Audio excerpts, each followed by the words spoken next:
অবশেষে সেই সময় আগত যার প্রতীক্ষা করছিলাম আমি।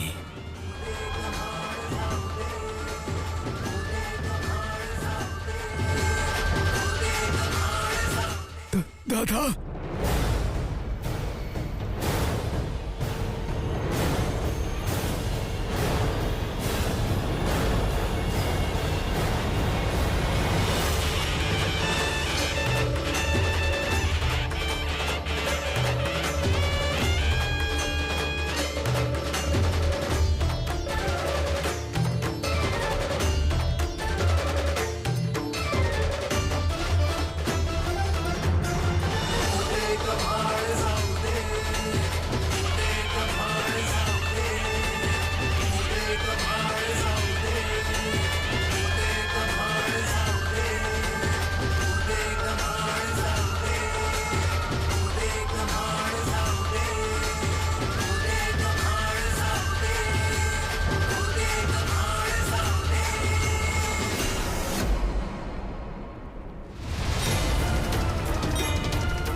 যার সামনে দেবতারা নতজানু হন, সেই আদি শক্তি আমার সম্মুখে নতজানু হবে।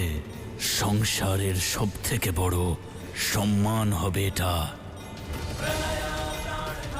দেবতারা তো দূর, নারায়ণ, ব্রহ্মা এবং শিব ঈর্ষা করবেন আমাকে।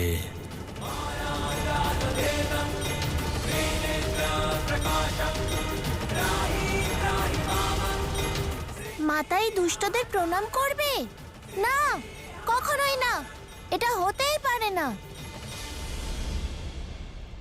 না না দাদা, এটা উচিত নয়, এটা অনর্থ। উনি আমাদের মাতা, উনি নিজের সত্য ভুলে গেছেন, কিন্তু আমরা তো জানি দাদা, এরকম হতে দেওয়া উচিত নয়। যাই হয়ে যাক, কিন্তু মাতা আমাদের চরণ স্পর্শ করবেন না দাদা। না না দাদা। মাতা আমাদের কুলে জন্ম নিয়েছেন মণি, আমাদের ভ্রাতুষ্পুত্রী হয়ে জন্ম নিয়েছেন তিনি।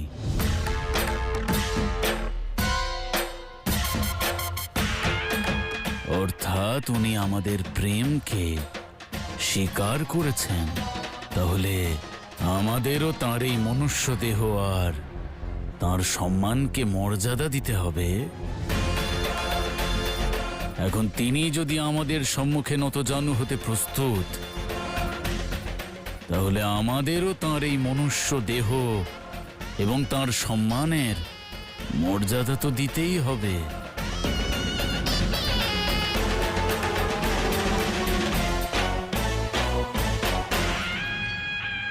দেখলে তো, নারী যতই শক্তিশালী হোক না কেন, তাকে পুরুষদের সামনে মাথা নত করতেই হয়। আরে সাহস দেখালেই স্থান পরিবর্তন হয় না, নারীদের আসল স্থান পুরুষের চরণেই হয়।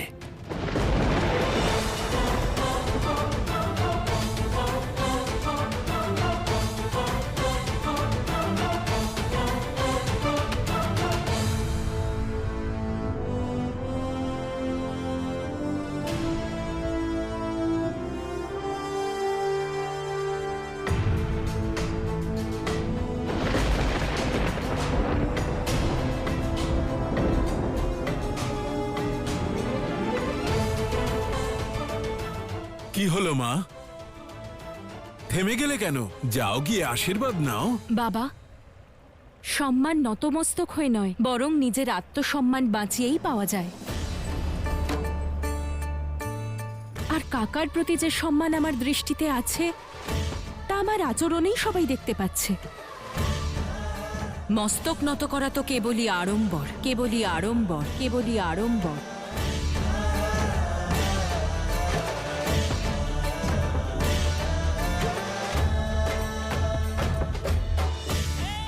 কাকা তো স্বয়ং দেবীর ভক্ত, ওনাকে সম্মান করেন, তাই অবশ্যই বুঝবেন।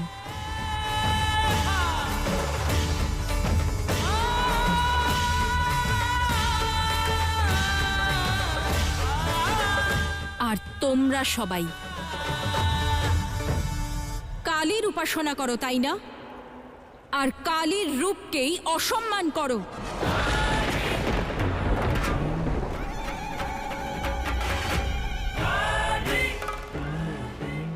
আদি শক্তিকে সর্বশ্রেষ্ঠ বলে থাকো আর তারই প্রতিমূর্তিকে তুচ্ছ মনে করো।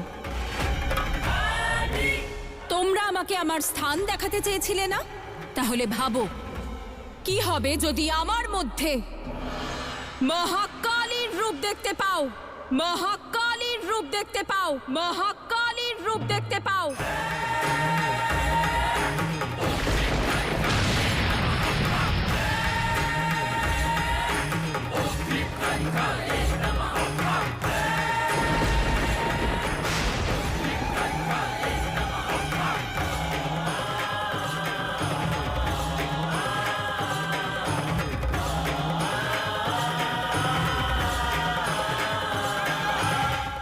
হবে যদি আমি জগৎ জননী আদি শক্তি হই, আদি শক্তি হই, আদি শক্তি হই।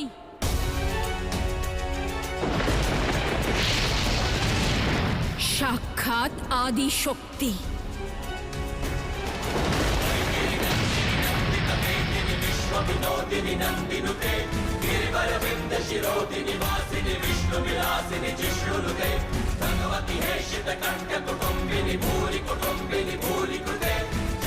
যখন কোনো নারী তার শক্তির প্রমাণ দেয় তখন তার উপহাস করতে নেই, বরং তার সম্মুখে মস্তক নত করতে হয়, মস্তক নত করতে হয়, মস্তক নত করতে হয়।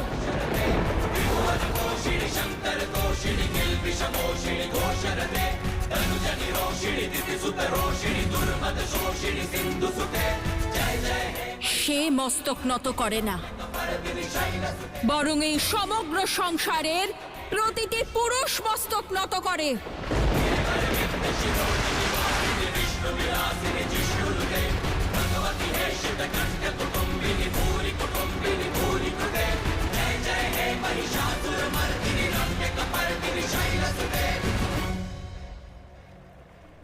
ঠিক বলেছেন আপনি, ঠিক বলেছেন।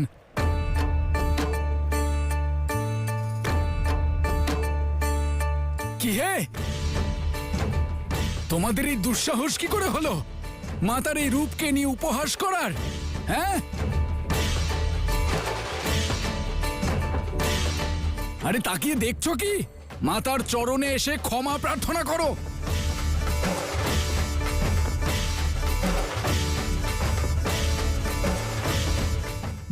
না হলে পরিণাম ভালো হবে না কিন্তু।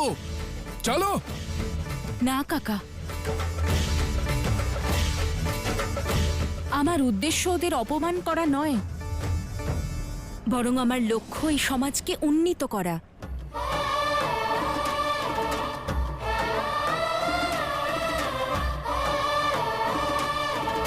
আমি এমন এক সমাজ চাই যেখানে নারী আর পুরুষ সমান অধিকার পাবে, কাঁধে কাঁধ মিলিয়ে একে অপরের সঙ্গে চলবে।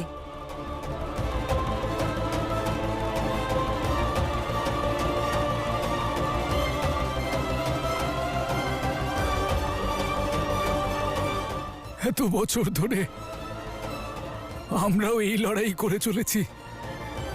কিসের যুদ্ধ কাকা?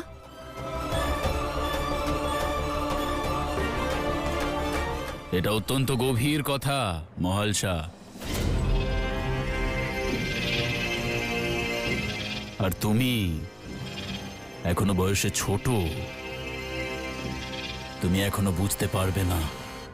আপনার কথা বুঝি বা না বুঝি, কিন্তু এটুকু নিশ্চয়ই বুঝি, যে সমাজে নারীর বুদ্ধিকে তার বয়স দ্বারা পরিমাপ করা হয়, যে সমাজে নারীরা নারী হওয়ার কারণে সম্মান পায় না, সেই সমাজ পতনের দিকেই যায়, প্রগতির দিকে নয়।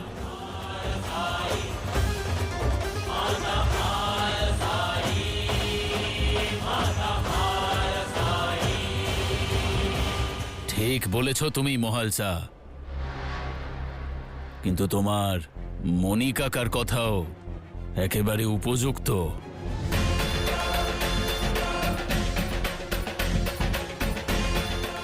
সংসারে কলঙ্ক ছিটিয়েছে এরা, তাকে মলিন করেছে। তাই এবার তাকে স্বচ্ছ করা অত্যন্ত আবশ্যক।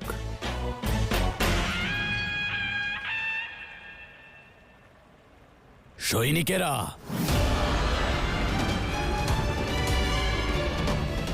নিয়ে এসো ওই দুষ্টদের আমার কাছে। ওদের দুঃসাহস কি করে হলো আমার ভ্রাতুষ্পুত্রের সঙ্গে উপহাস করার? নিয়ে এসো ওদের, আর চরণে ফেলে দিয়ে ক্ষমা প্রার্থনা করাও।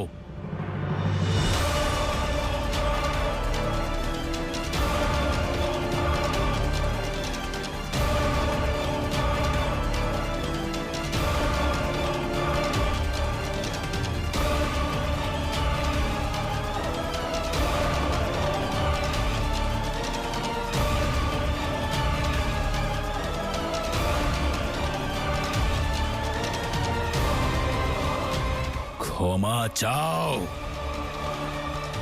চলো, ক্ষমা করে দিন আমাদের।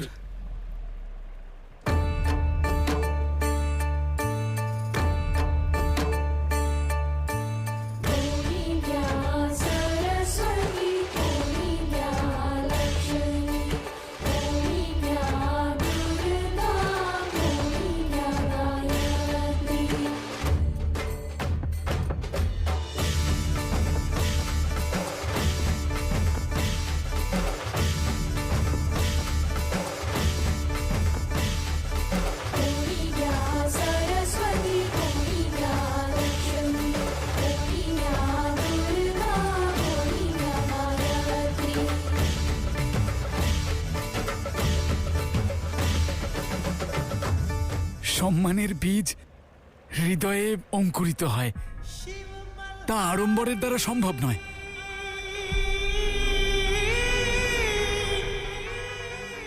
আজ মহালসার চোখে আমি প্রেমও দেখেছি আর সম্মানও।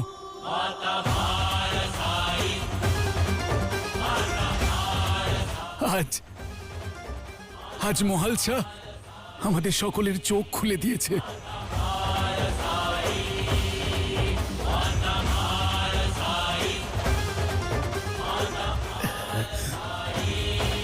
আজকের পর থেকে আমাদের সমাজে কোনো পুরুষ নারীকে তুচ্ছ মনে করবে না, তুচ্ছ মনে করবে না, তুচ্ছ মনে করবে না।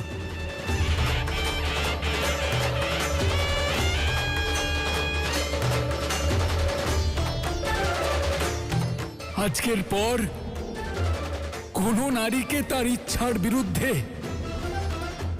কোনো পুরুষের সম্মুখে ঝুঁকতে হবে না।